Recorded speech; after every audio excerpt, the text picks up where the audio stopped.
So in a previous episode, you saw us planting all of our peach and apple trees along the side of our property that we're going to be making into a aesthetic landscape right near the greenhouse. Well, we also got a lot of bulbed plants, a lot of bulbous plants, and we're going to be landscaping these in as well in a way that is quite beautiful. Now, we did put some mulch, some compost over the area to kind of get a better feel for what's going on, but yeah, let's go. I'm going to go ahead and explain what we got here. So, red Flash Caladium is a really good color, similar to an elephant ear, I think, just smaller. You know, best way to explain that. Tika American Dream Canas, really good color. We just really like. It's gonna pop. It's gonna pop. Casablanca Liliums. Now these are huge. I can't wait to see these. Hopefully, you know, they end up doing well. I'm not sure.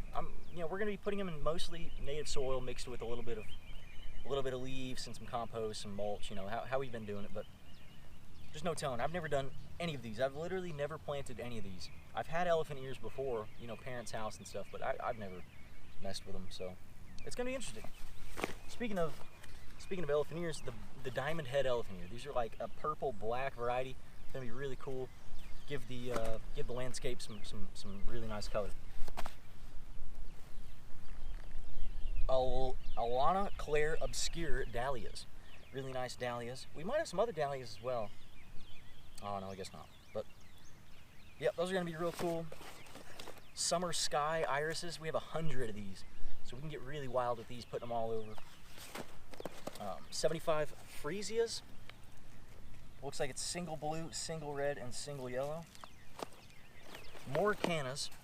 These are, I think, a bigger bulb, so they might produce a bigger one. Tropicana, purple, you know, real good looking. Some more elephant ears, but these look like to be just, you know, a standard variety, Escuenta elephant ear.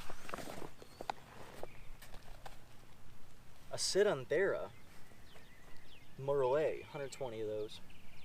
They kind of look like the Lilium to me, but just, I guess, smaller. But no, they're a different plant. A lot of these say as well, ideal for ideal for a pot, but hey, you know, it's worth trying. All right, Crocosmias, the Lucifer plant, El Diablo. I'm sure they're really nice. I'm sure they're not that evil, but I think they got the name just from, one, them being red, and two, they've been known to take over areas that you plant them. So that we're going to be planting definitely along the fence, you know, to where we get a nice blockade from wind and stuff like that. But really excited for these. Beautiful. Said they attract hummingbirds too, so that's good. These as well definitely attract hummingbirds. Like a million little flowers on it. These are the Liatris Blazing Star. We got 80 of those. And then, oh, we got another Lilium here. Forever Linda Yellow Diamond. Those are gonna look good, but like I said, they just look too tropical. I'm worried that they're not gonna survive here. But, you know, we're gonna plant. 60 Gladiolus Vista Purple Flora. So now you've seen the lineup. We're gonna go ahead and put them in the ground, and I'll kind of explain how we're doing it as we're going. Okay, so we got everything lined up where we're wanting it to go, and I'm gonna give you a little rundown of what's going on here and why we're putting things where we are. We didn't really take the sun into account, but hey, you know. So we got our Freesias and our irises and our dahlias over here front and center, and we're gonna kind of just surround them with the border, and we got up some caladiums as well. We're gonna be doing the same thing, just kind of going around the edge of the border, because they shouldn't get too tall. They should stay pretty small, and then we're gonna be able to layer from there. You know, put a lot of other stuff in the middle, not bulb items necessarily, but just you know, if we want some boxwoods or something like that, you know, we can get all wild in there. Elephant ears are going to go here, and then we're going to surround with the caladiums, so it's going to be a bit of a focal point. I'm pointing at them. They won't be able to hear too good. It's going to be like a focal point for this area, you know. And then over here we got some Canas, and we also got our the other Canas over here, and then our Sidantheras over there. These are all the bigger, taller ones. A lot of color pop along that back side of the fence. And, you know, a bit of a privacy thing, right? Because, yeah, we're doing the cattle fence, which isn't done, by the way. That video might not even be out yet. Anyway, sneak peek. But yeah, you know, it's gonna give us color pop, a little bit of privacy, a little bit of windbreak for the garden. It's gonna be good. It's gonna be real good. Attract pollinators right on the edge. You know, multiple reasons, multiple birds, one stone. You get the deal. Over there as well, we have our colored liliums, and then I can't remember what that was. Let's go look. And by the way, check out our peach. This is the Royal Zest 2. Oh, geez. Scared me. Well, that's good. They're already pollinating it, which probably isn't... yeah, we don't really want it to produce... Anyway, okay. So, yeah, we got the big liliums here. And then we also got more elephant ears over here. And then our Liatris we have over there. And the idea with the Liatris is we want the pollinators to be attracted over this way towards our orchard. And yeah, that's it. We're gonna go and get them in the ground. I'm gonna show you how I'm doing one, and then you can kind of just guesstimate how we're doing all of them based on that. GoPro, stop recording. Okay, so we have the diamond head elephant ears, and they're kind of already sprouting, which is good. Absolutely. I mean, that's fantastic. We're gonna put them right about here. Oh, I should probably read how how much to dig them. Summer through fall. Plant depth 1 inch. All right, and they grow to a height of 4 feet. That's gonna be awesome. So yeah, we're just gonna dig up the soil a little bit right here, and I'll put a stick in the ground so we know. Wow, really sandy over here. That's beautiful. Get a look at the soil. You can see the compost is almost kind of permeating a little bit with the natural soil, but yeah, this stuff is it's really sandy over here. This is really nice. I think they're gonna enjoy their new home. And I'll space them out just a tiny bit. Actually, I think it said 1 foot spacing, so. Oh, 30 inches of spacing, geez.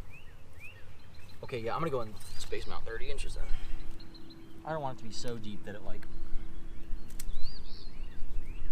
I don't want it to be too shallow to where it gets hot, you know? It'll heat up the bulb too much. Yeah.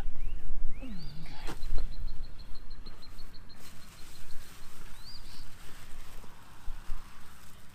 And yeah, we got a lot of acorns in here, no big deal. So let's throw a little bit of that in there.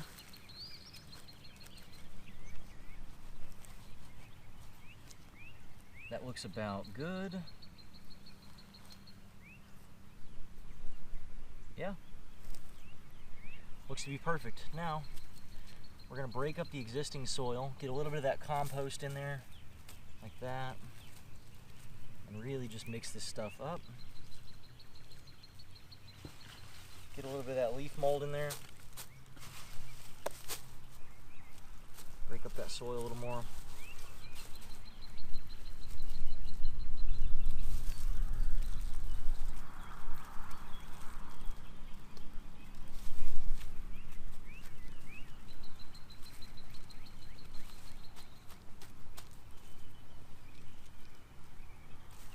And yeah, I don't think they'll have any problem getting out of there. I think that'll be just fine. As long as that soil's real loose.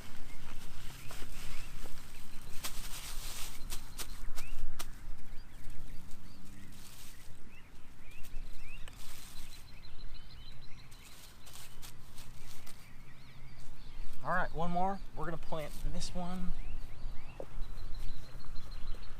Plant this one right here. And yeah, you know, that's pretty much what we're doing for all of them. Just paying attention to spacing, addressing them with the compost we threw on the ground and the leaf mold. We're gonna cut back to you when we are finished with all of these, and then we'll give you an update, probably in the next video. Okay, so the birds are chirping. My arms are burning. A bit of a sunburn yesterday. Spring is here, right? It is March 12th. Yeah, March 12th, and I'm bringing the majority of our seeds or sprouts, seedlings thus far, out into the garden. Now I have them in the shade right now. This sun is pretty unbearable. I'm going to expose them to probably about, you know, the last few hours of intense sunlight in the day, so I'm going to do other projects before I put them in the ground. Just the sun's too intense right now for them to go directly from to go directly from our house that's been 70 degrees steady under sunlight, or artificial sunlight, into, you know, these blasting UV rays that we're experiencing today. I mean, if my arms are burning, that's a good indication that the plants aren't going to be too happy.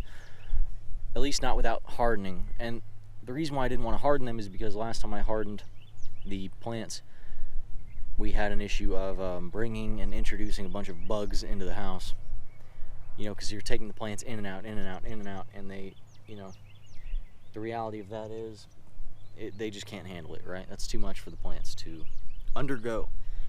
So they're going to sit in the shade. I'm going to keep on planting those tulips. Not tulips, the bulbous plants, right? Crocosmia, Lilium, all that good stuff. I'm going to finish planting those up, do some other stuff, and then, yeah, I'm going to get them in the ground. Now, something that is interesting, I'm going to give you an update on the garden so far, what's going on. Everything here died.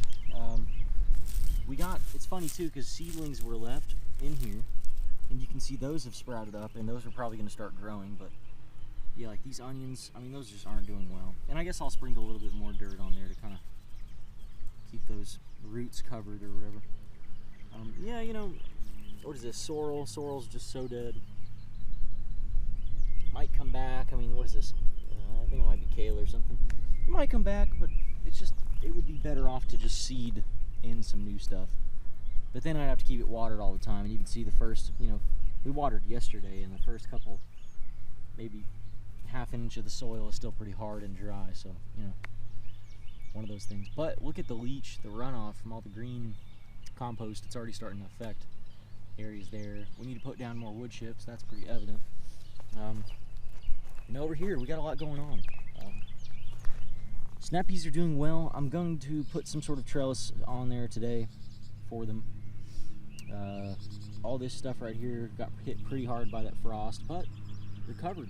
And I'm gonna, you know, maybe make a video about that as well. Lots of casualty and loss in the garden, but we can turn that into something positive pretty easily. As you can see, lots more going on. And you know, I was really impatient. I just couldn't wait for the potatoes. So I dug the potato up, and look, we have a sprout and we have roots. So I'm going to cover that back up. That's all you need to see about that. I will do a heavy watering again today before I leave. But yeah, so that was the Purple Majesty potato. It is sprouted. It has sprouted, and it also has put out roots, a lot of roots expanding. You can see how they were going just outward. So that's really, really, really good news. Really, really, really good news. Potatoes, we're going to get a good harvest this year. I'm feeling confident. Now, there is a bunch of logs and other things in this, and you can even tell, you know, just in the, oh my gosh. We have a potato sprouted. I didn't see that earlier when I was looking. I wish I wouldn't have dug that one up now, because now I know that they're all about to start coming up. Okay, so we need to water this like crazy today to ensure that these bad boys are coming up. Okay, so the Purple Majesty look like they're coming up before the Yukon Gold. Interesting, very interesting. No Yukon Gold yet, no sign of it. But what I also wanted to point out was, where is it? I saw a piece of, oh, another Purple Majesty. Oh my gosh. I just wasn't even looking earlier, I guess. I guess I'm just stupid or something. Okay, yeah, so we have another Purple Majesty coming up. But yeah, you can see sort of the wood and stuff that I buried in there getting exposed. Whoa, another Purple Majesty. Oh my gosh. Look at it. Oh, another purple. Oh my gosh, they're all sprouting up. That's incredible. I didn't even realize earlier. Maybe not all those are Purple Majesty. I don't know. Anyway, point being, you can see just how much these beds have deflated in the time that we have put them up. I mean, this used to be a pretty big mound, and now it's very small, so that's good. Things are doing good. Things aren't perfect. We could have we could have had more success. We had a lot of casualty with the seedlings, with those stupid cardboard things I was trying to do to save money and time, but it ended up costing me more money and more time in the long run. So there's something to be learned there, but that's the joy of gardening. You just learn things, right? You gain wisdom as you go and get better and better and better every year, hopefully, if you're doing things right. So yeah, I'm gonna go ahead and get all this stuff going, and then I'll cut back to you in a little bit.